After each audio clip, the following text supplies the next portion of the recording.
Good morning, everyone. Thank you for joining us today. It's time to get started with our webinar, Strategic Intelligence to Grow Your Government Business. We're really excited to have everybody with us today as we're going to be talking about some problems in the marketplace in terms of winning government business and in a solution that we have to present. My name's Scott Merrick. I'm the Director of Marketing here at Onvia, and I'd like to make sure that you all are going to get the most out of this as possible. So I have a couple of housekeeping details to cover. The webinar that we have going today is going to be streamed via your computer, so go ahead and turn on your speakers if you'd like to listen on your computer, or if you'd like to dial into the webinar, you can use the number that's up on the screen right now. Throughout the webinar, if you have any questions, feel free to post them in the chat box, and we're going to collect these and answer them in order during the Q&A session at the end. My most frequently asked question during a webinar, before the webinar and even after the webinar is, will it be recorded? Can I get a link to the recording? And the answer is yes. We will record it, and we'll send out a link to the recording along with the slides in the next day or so. Sometimes it takes us a little bit to compile, so just be patient with us, but we'll make sure that you all get a link to the recording. And if you don't, we usually post it up on our website. So please go to onvia.com, and you'll probably see it right on the front page there so that you can listen to it at your convenience. So today I have the pleasure of bringing in a couple of our government business experts, Jagan Nimani and Matthew Barnes. Jagan is our Vice President of Product at Onvia. He's hyper-focused on client needs and understanding how we can develop solutions that exceed their expectations. Solutions to impact their ability to win more government business. It's kind of hard for me to believe that anybody's a little bit more hyper than me, but he'd be one of those people, and he is really focused on our clients. He's an innovator, providing solutions for clients to address their most challenging business problems. I asked him to join us today because he's spearheaded our development efforts to bring a truly unique offering to the market, which we'll talk about a little bit later, Vendor Center. Matthew is one of our government business analysts. He's an expert helping our clients use the information they need to research and pursue the best opportunities for their business.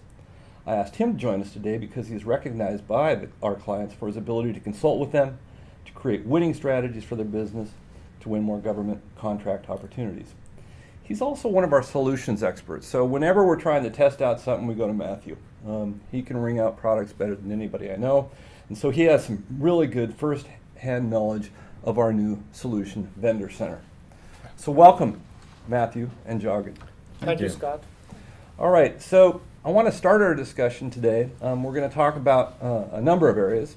The challenges companies have finding market data on companies, competitors, and partners.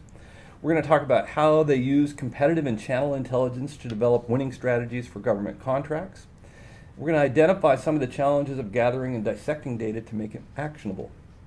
We'll also show you how Onvia can provide a solution, one source of intelligence to identify, benchmark, and track competition and channel activities in your government market. And that's Vendor Center. So we're very excited to show you that as well. So let's start today by welcoming Jagan. Thank you for joining us. Thank you, Scott. Let's talk a little bit about some of the perspective that you got in the marketplace, some of the issues that companies wanting to grow their government business face. And it's not just companies focused in the government space. I remember from sort of my earlier days in business and technology and trying to assess what was going on in the competitive market, et cetera, that it took a lot to gather that information. And we know, in terms of the solutions we provide, that it takes more than just bid notifications to win. And so we're always striving to provide intelligence. You need to know who you're competing against and who you can partner with. And this is really strategic information and can be difficult to find. Jagan, talk to us a little bit about some of the challenges that clients have talked to you about that are trying to find this kind of information. Mm-hmm. So thanks for having me here, Scott. And one of the things that I do quite often is I actually go and visit many of our customers and try to understand from them how are they growing their government business? What are they doing? What are the key things that they need to actually win in the government space? And one of my favorite companies, a small regional company here in Seattle, when I visited them, what I saw was their growth rate was amazing. they were pretty much doubling every year, and they were acquiring more and more office space and growing like crazy. So I sat down with them to understand what do they do, how are they special, and what helps them win that kind of a business. And they say they're hyper focused on the customer and deliver what they need, but at the same time they are very focused on their competition. Understand exactly where the competition is winning and how they're winning that, so that they can go and compete heavily, compete well with them, compete intelligently with them, and use that intelligence to kind of win more than their competition is winning. This was amazing.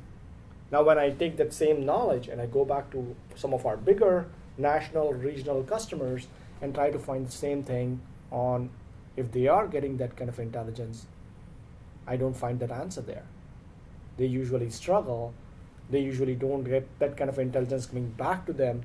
They rely on mostly on Google or other online resources to get that kind of intelligence, which they don't get much. And hence, they are not able to figure out how to compete against their competitors and how to win that kind of a government business. Now, that's the biggest challenge that they have. Something that a small company is able to do because they are not, their geographic presence is not that big, the operations are still under control. But as the company keeps going bigger, it gets more complex, and they're not able to achieve that. So if you're a small company, not too hard, but if you're trying to grow, or if you're a Exactly. bigger company, it becomes a bigger challenge. Exactly. Okay, so if you can find this information, you mentioned a couple sources. How current, how accurate is it likely to be? Well, there are three different factors that play into it, right? Especially if you're talking about Googles of the world and all other online resources. First, it's not that easy to find, right? And especially with all the sponsored links and everyone trying to kind of get their SEM, SEO up and running, it's very difficult to find that very relevant information about your competitor that you need. Two, it's very generic. It's not specific to you. It's not specific to the kind of projects that you're going after, right? It's all about, oh, this company makes so much revenue. Well, that's good, but how much are they making in the government space in the state of Washington? Very difficult to understand that. Yeah. And three, it is not normalized. If you have been working with the government, you know that the data coming in from the government is not clean. It is not standardized, it's not normalized. So it becomes very difficult for you to connect all the dots and say, you know, this is what I need and this is what I've got. Oh, well, you need to do 50 more combinations of everything here to make sure that you have everything that you need. Great. Let's talk about sort of a scenario of how people do it today. So you've talked a little bit about that. You know, you take a company, we'll take Brad here. He's trying to find out about his competitors. You know, how does he go about that right now? Sure. And I did talk to Brad. You actually met a Brad. And asked him on how they managed to get their competitive intelligence today. And his answer was, well, that's easy. We have feeds on the street and they report back information on when they're losing or when they're winning. I'm like, great, that's great, Brad. How accurate is that information and how frequently do you get it? And that's when Brad says, oh, well, you know, I've got few smart sales guys who are very good about it. They're my gold standard, if you will, who report to me everything that they win and everything that they lose and why they lost and why they won. But most of them don't. So what I use is I use this benchmark, my gold standard, and say, if this is the same that applies across the region, I extrapolate it, and that's my conclusion. Yeah, it seems a little bit unstructured, not necessarily very scientific. Definitely not scientific. Definitely, and I asked him what percentage it is. It's like very small percentage of his base reports back to him like that. Yeah, I kind of remember, you know, I always ask this question because I'm wondering how sales is following up on leads and, you know, what business they win, what business they lose, and so sometimes they'll even put the answers to that in CRM systems, and so those CRM systems will come back and I'll look at it, and the most common reason for losing to competitors, of course, is price. Exactly. You know, as opposed to knowing whether they're in the market, whether they were entrenched with an agency, you know, so there are a lot of other factors that can come into play. Well, And let's much of this is in hindsight, if you will. Right. Much of this is after you actually lost the deal, It's after too the late. contract has already been awarded, and you're looking at it and saying, something happened there.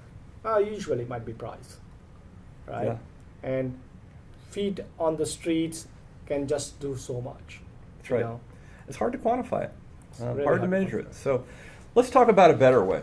What sort of would the right process, if Brad could have all the information that we wanted, how could he pursue business in a more managed, structured way? And that's exactly where my conversation led with Brad after that is like, tell me more about what kind of a competitive intelligence would you really need to kind of be able to win, right? Now, if you look at the strategic level, Brad wants to understand who's the competitor in the markets that he's playing at, what are they doing, how are they winning, what is their overall activity over a period of time, over the year, 2 years, are they growing, are they shrinking, am I getting more market share, are they getting more market share, what's going on with all of that, right? 2, you would like to know, where are they actually playing? Is there an actual contract that I'm going after where I'm going to see them as well, right? Are they interested in some of the opportunities that I'm interested in? Knowing this information even before they actually go for bidding, that's golden.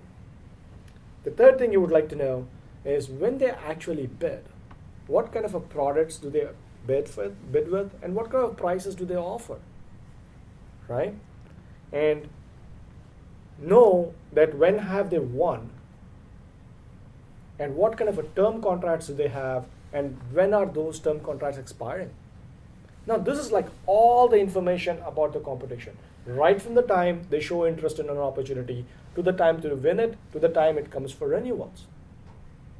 Entire opportunity funnel, they need to know that. Now, not only they need to know that in a very easy, simple way, but they want to track it. They want to know that when my competitor is actually working on a certain prospect or a certain opportunity, I want to be notified about it.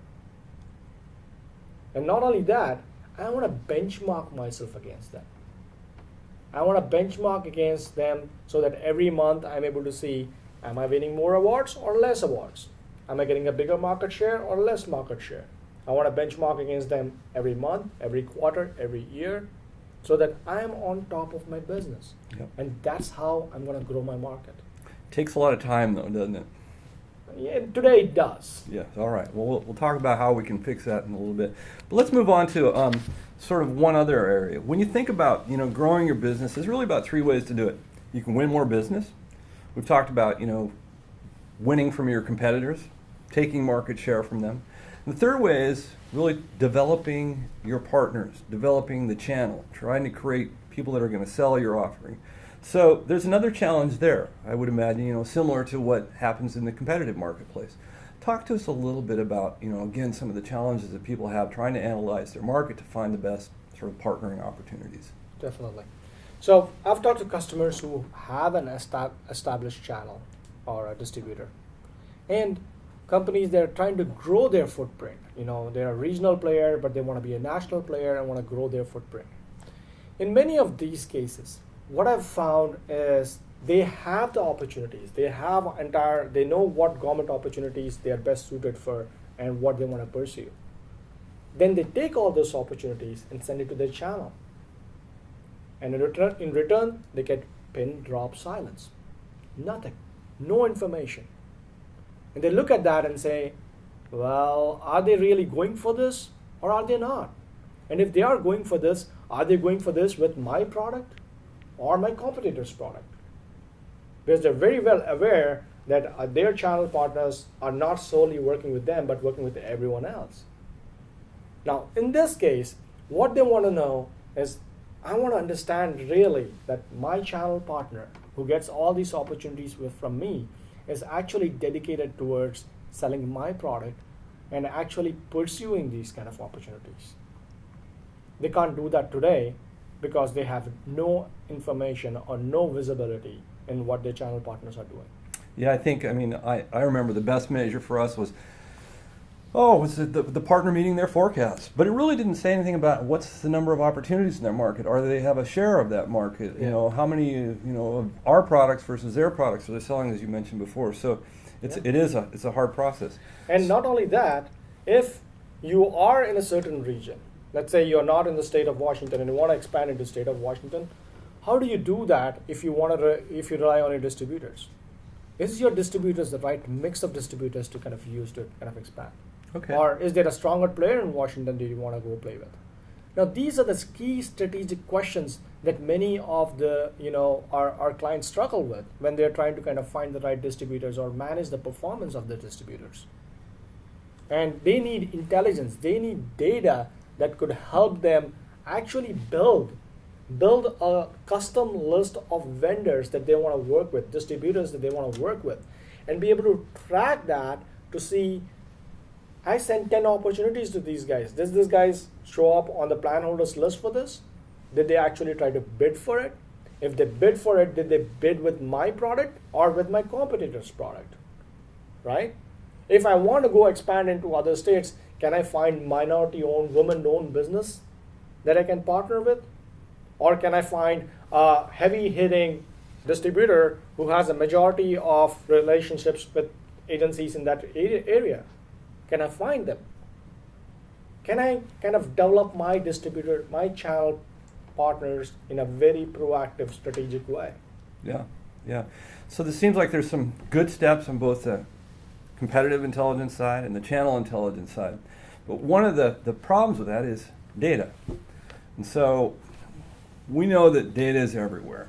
Talk to us a little bit about some of the different sources of data that people would have to gather in order to be able to pursue business in the way that we've talked about it. Sure.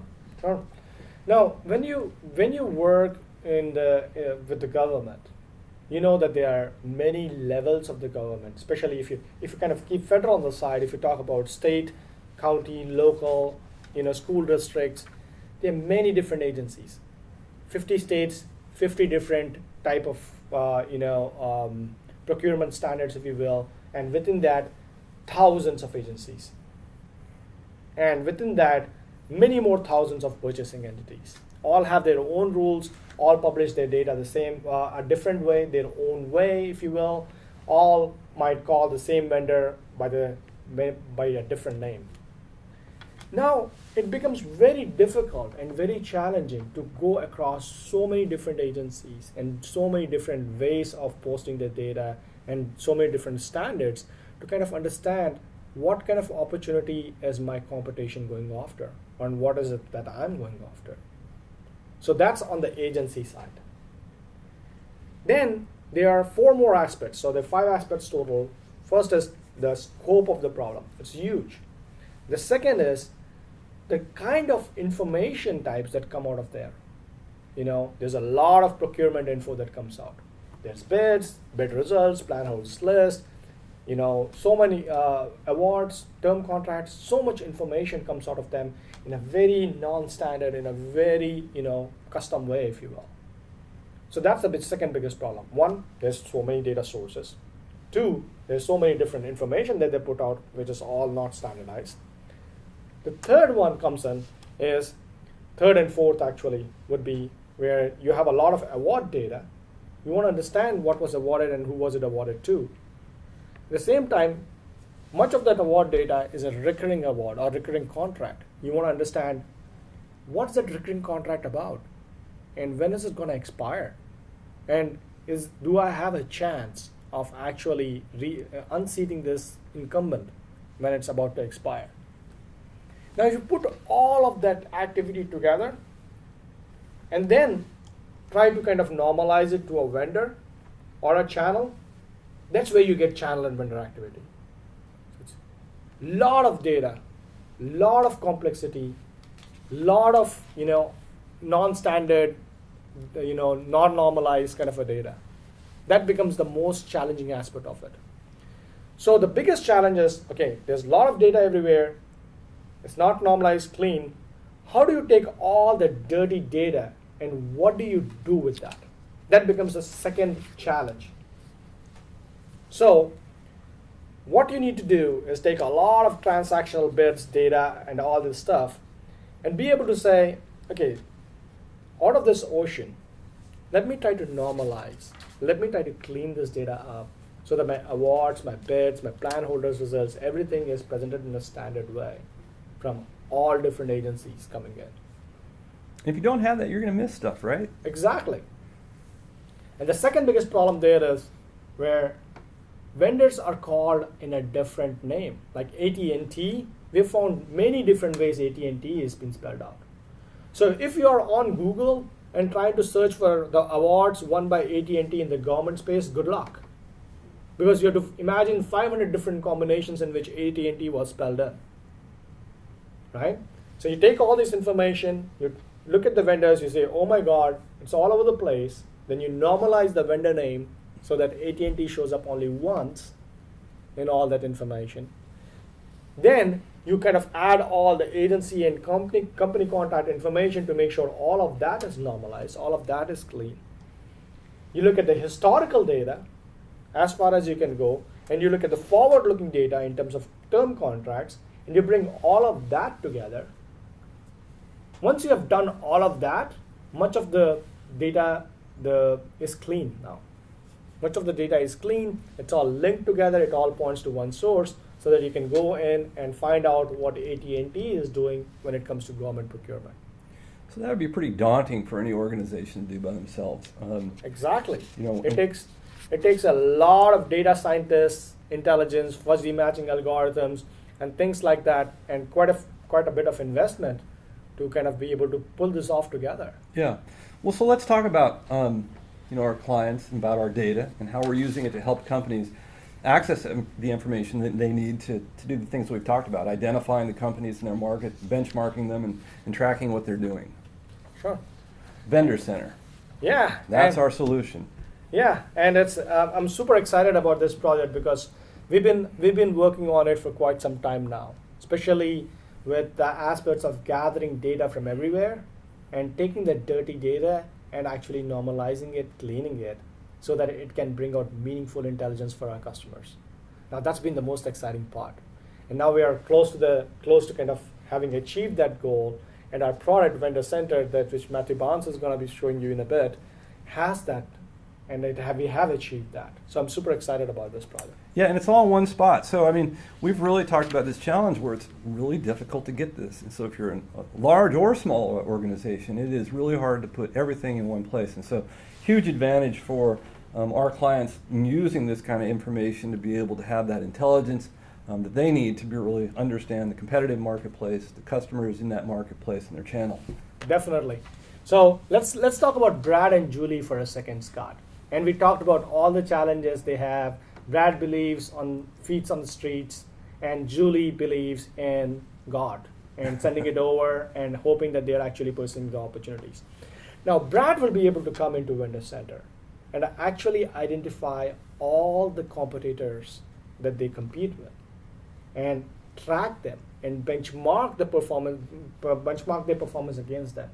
And then whenever any updates happen against that competitor, Brad will be notified. Say, hey, this competitor is going after this opportunity, or they won this particular award. So Brad does not have to rely on his best-in-class, gold standard, feet on the streets, and just extrapolate from there.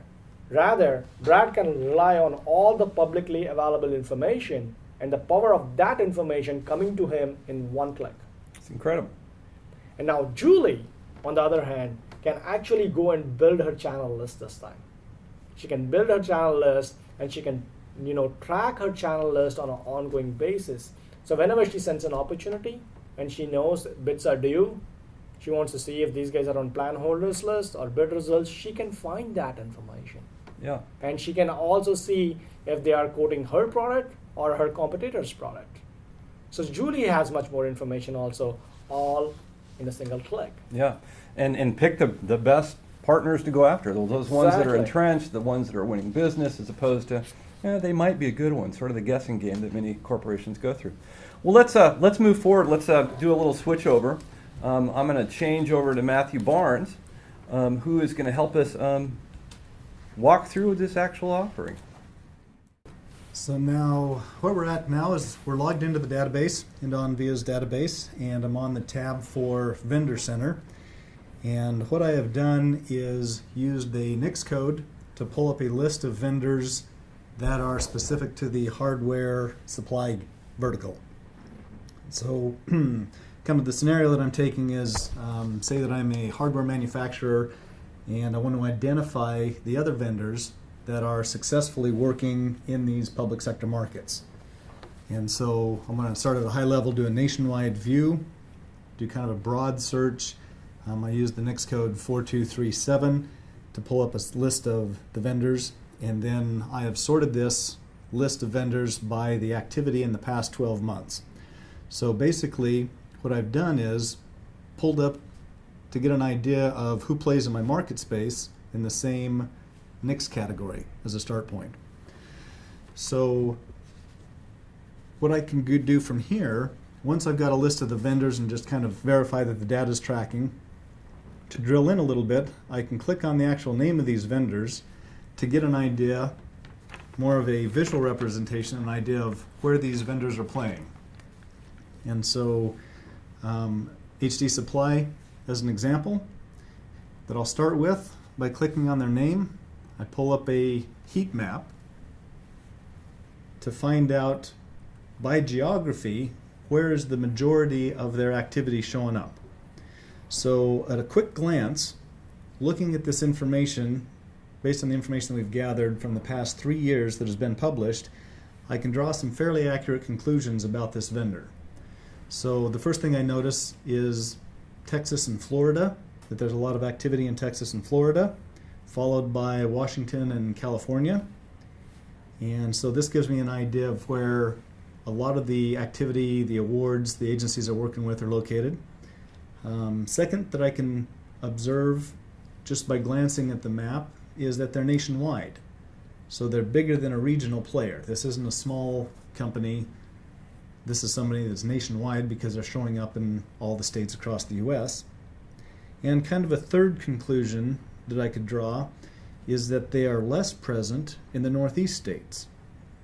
So just by glancing at a heat map, based on all the published data that we've gathered, I've got a lot better understanding of this HD Supply as a vendor.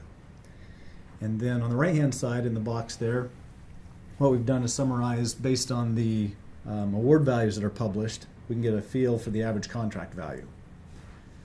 And then what I can do is scroll down a little bit, and below the heat map we've organized the information so that you can see in the agency box a list of the agencies, the individual agencies where this vendor has won an award. So now I can quickly zoom in and see which agencies regularly work with this vendor and what their activity level is with this agency. And then I can also click on the agency name.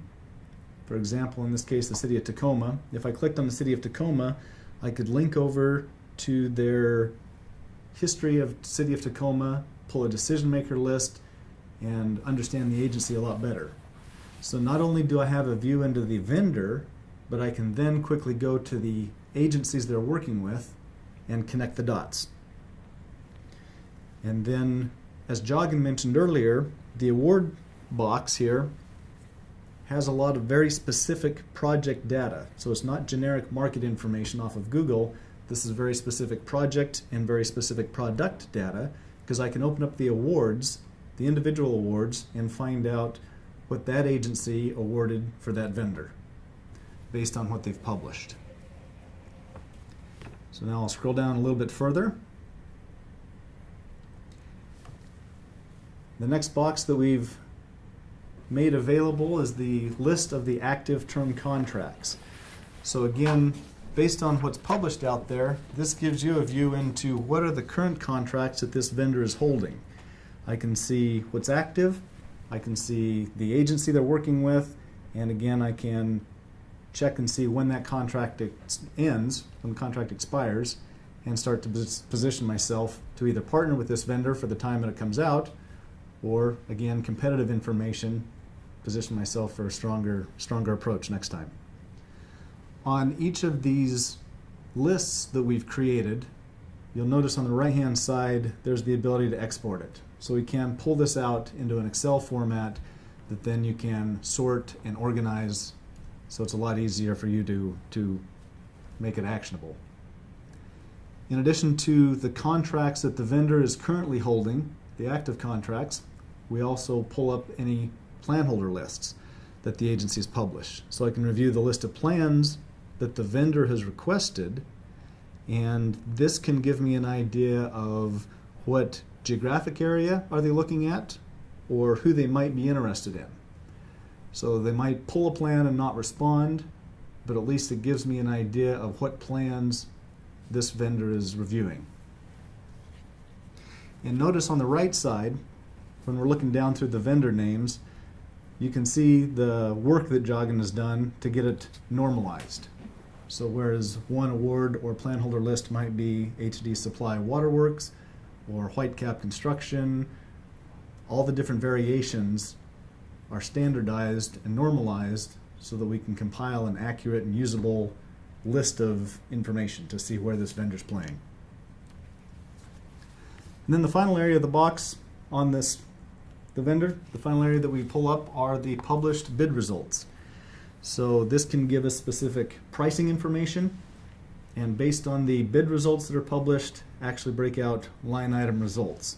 So you can see line by line what products the vendor is offering to the agencies and what the pricing on that product, what specific pricing that they're putting out there. And so you can use this to draw conclusions on my own pricing structure and also comparison to other vendors that are in the market. So this is the specific information when we drill into the vendor's name that's available, the heat map and the lists. That helps me, once I've identified it and I've got a better feel for this specific company, what I can do then is I want to add it to a benchmark list. So it by itself is very useful, but what really helps me out is being able to get a feel for, in the market space, compared to other vendors, where do I live? What's going on as a benchmark? And so the basic view lines up all of the important fields side by side, so I can see across number of awards, the number of the agencies they're working with, the average contract size, etc.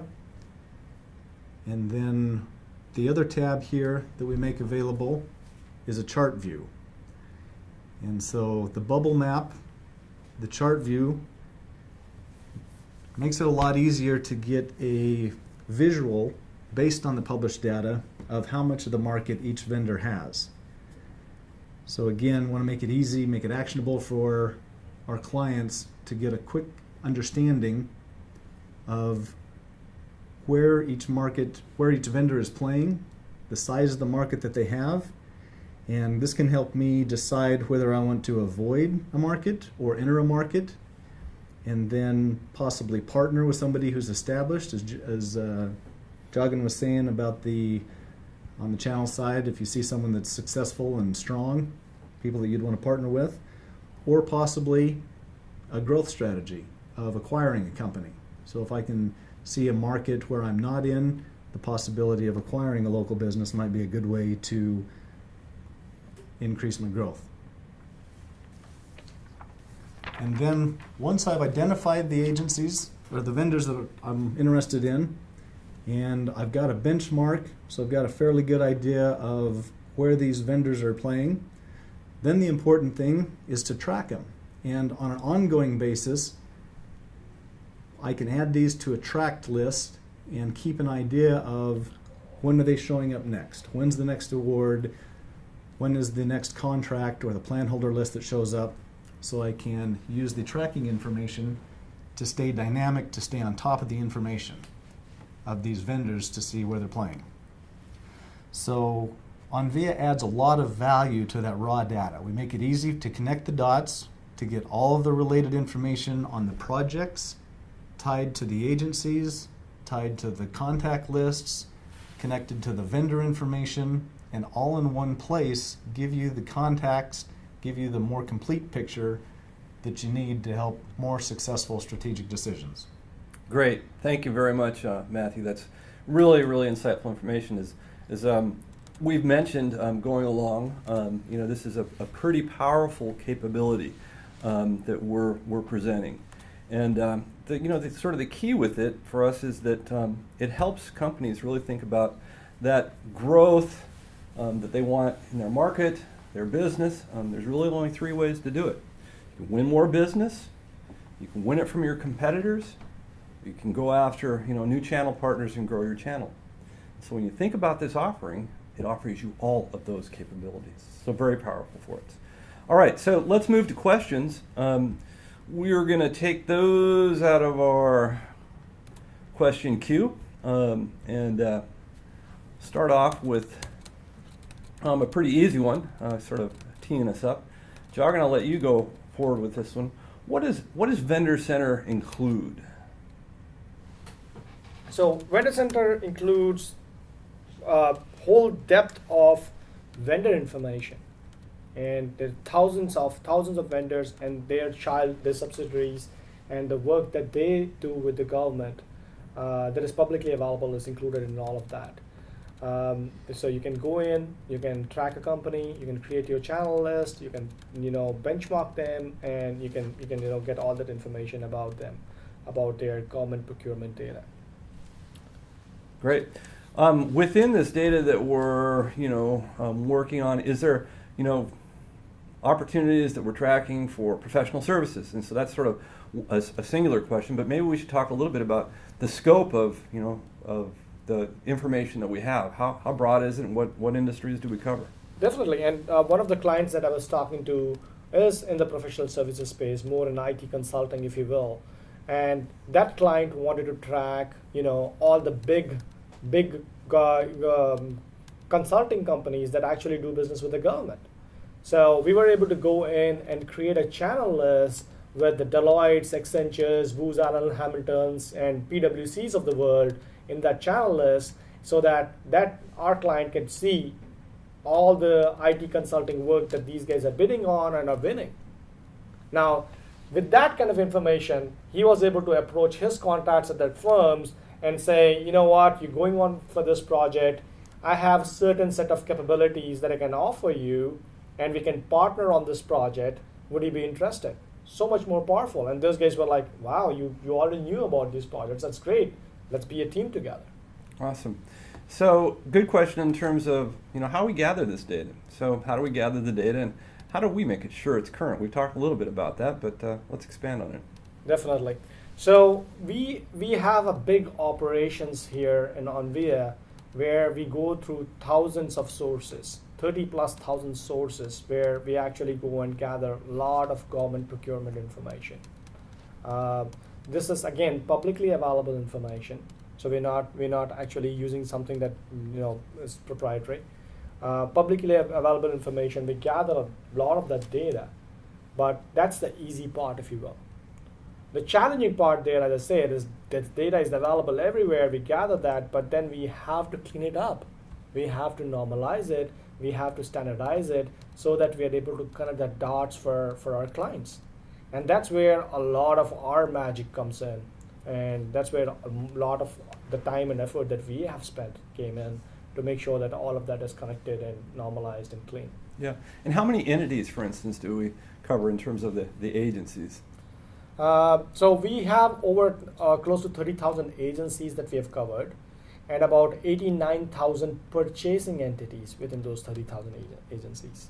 So that's a lot of information that we gather. Yeah, a ton of information, terabytes of information. Yeah. So if a vendor offers two types of services, can you drill down to see what type of service in relation to locations to see where they are strong for that type of service?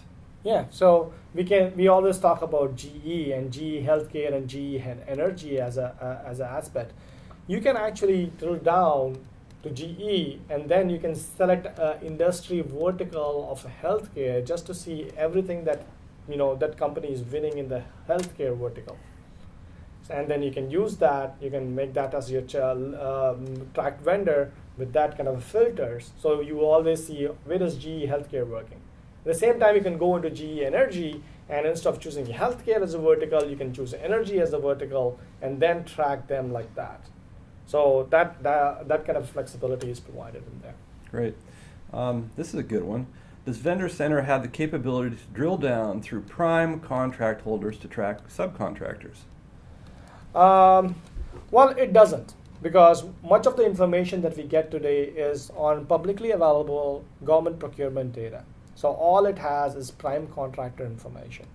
It does not have much of the subcontractor information today. Okay. But if you're a subcontractor, you can learn about the prime contractors, and you can learn what's the work that they are doing, and then you can build your business development efforts around that.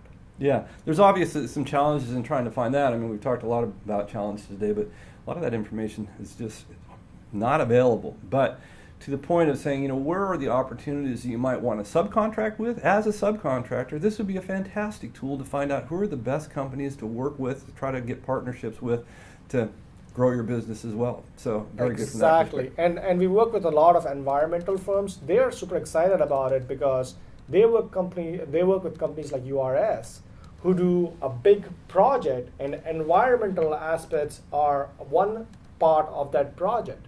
So when they see URS working on a big project and they see this information up front, they are able to contact URS and say, hey, there's this environmental piece of that project. Can we work with you on that? So that's powerful.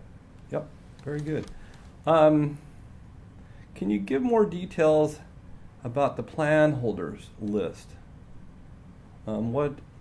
What, if any, industry is something other than the construction industry? So I think the question is, how are we covering the plan holders list? How are we including those?